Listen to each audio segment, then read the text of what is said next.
Hey everyone, I'm Ellie Burgess and I chose to do my informative speech over attention deficit hyperactivity disorder, or as most of you know it by ADHD.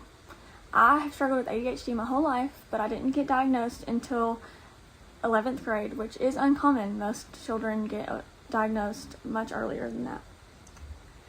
Attention deficit hyperactivity disorder is one of the most common neurodevelopmental disorders of childhood, often lasting into adulthood.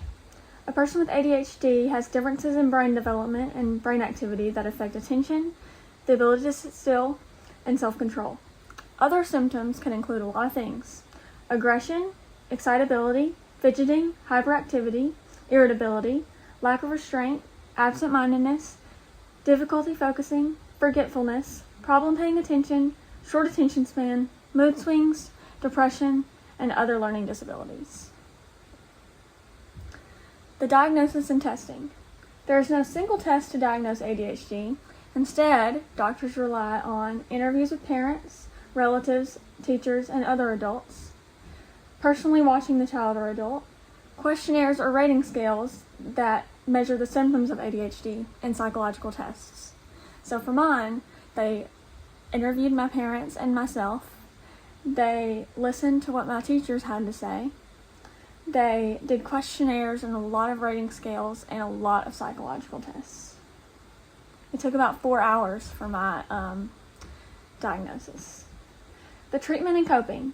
You can do behavior therapy, which is something I'm involved in. It helps a lot.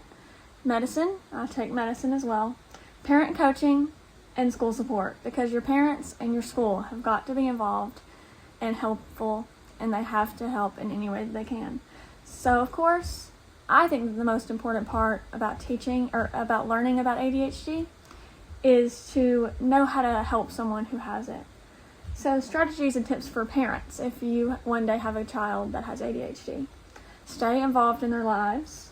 Give medicines safely, because you can overdose on these medicines. You do not want to do that. Give them what you're supposed to give them.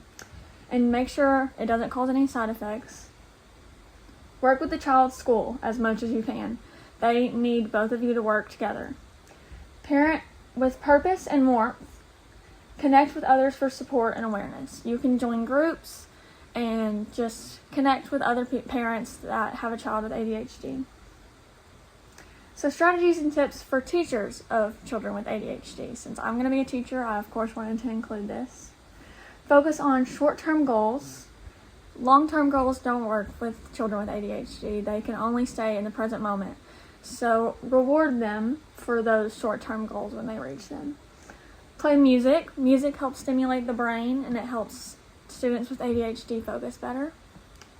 Allow time to calm down. If they are having a moment, if they're freaking out, allow them their time in a safe space to calm down.